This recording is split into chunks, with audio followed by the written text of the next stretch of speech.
Hey, what's going on? It's been a minute since I dropped a video about the life of a cleaning business entrepreneur. A whole lot of stuff has been going on since the last video that I put out there. And I just want to kind of get back to that because I think a lot of people kind of like some of the things that actually, talking about some of the things that actually go on throughout our day. So let's get back to it. So today, I'm just coming from a workout.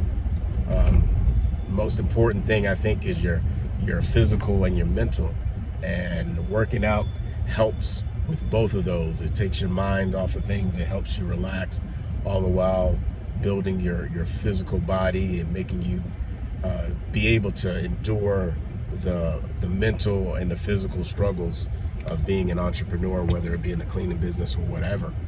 So I try to get back to working out on a more consistent basis. Joined a CrossFit gym because when I was in the military, I was able to motivate and go to the gym all the time. But once I retired, it got a lot more difficult. So I joined a veteran gym that kind of helped me motivate myself. So that's just a personal thing I'm dealing with. It kind of helped me get back into it. So find what gives you that peace and that strength, and that drive to keep going, and to take care of your mental and your physical body, and that'll help you in this journey of being an entrepreneur, whether it be in business, in the cleaning business, or whatever. So just to get to what my day is like so far, like I said, I just got back from the gym. I just stopped by one of my larger accounts. It's a new account, or a newer account, and they're in a new building, so they still have some kind of obstacles and bumps and bruises. They don't have the building the way that it needs to be. We have to clean during work hours, which is kind of difficult. So we kind of have it scheduled to clean right when they're about to get off, when the workers are about to get off, which gives us about an hour and a half before the staff actually leave. So it's time enough to get it done.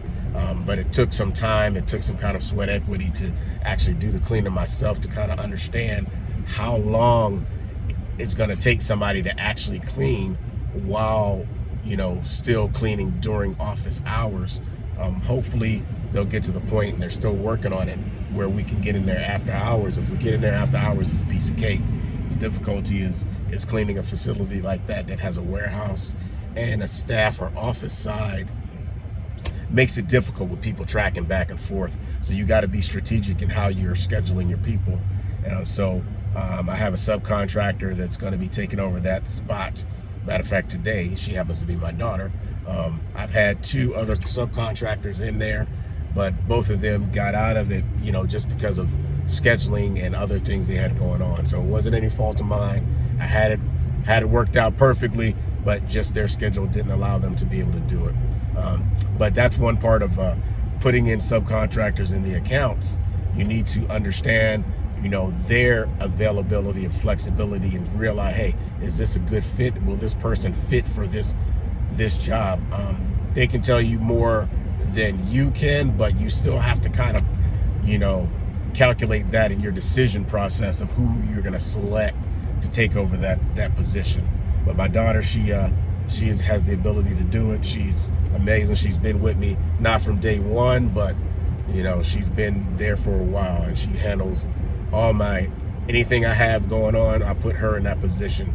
So she's more of my, I say, field manager, or lead manager or something like that, because my fiance is my operations manager. So that's that part. The other thing is with this account, they're having issues. Like I said, they don't have the access to be able to get in there after hours. They also have different size soap dispensers. So they have a storage in the back where all this, the supplies and stuff are, but they don't have the right size. And I found out that they didn't have the right size replacement soap. So I had to go get more soap because they don't have it. And I don't want them to call me and say, hey, there's no soap in the dispenser. Then I go and tell them, hey, we're out of the right size replacement soap containers. So I just went and bought some cheap, not expensive. Went to Dollar General, bought some hand soap bottles, and so they can get the replacements in the right size. The ones that they have are not the right size. So in getting those new accounts and getting bigger accounts and even smaller accounts, you have to make sure that you keep an eye on the supply stock so that you can let them know in a timely manner, hey, we're running low on this.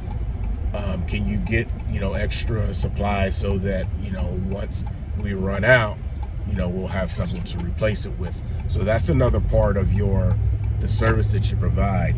That's not a service where, you upcharge or anything. You're just letting them know, hey, you need more supplies. Now, you do have the ability of putting an upsell service into your bid, whereas you'll tell them, hey, when the supplies get low, we'll restock the supplies and we'll just charge you a maintenance fee, and that maintenance fee can be whatever you want in addition to whatever the cost of the supplies are. So that way you don't have to worry about getting low because you can take care of it. You don't have to wait for them to take care of it, and then you look like you're not doing your job because you ran out of supplies and they didn't re-up on the supplies. So that's another thing you can do.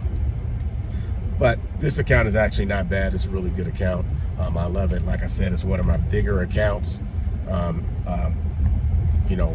building wise and also revenue wise. So we try to keep them as happy as possible, and because it brings in quite a bit for us.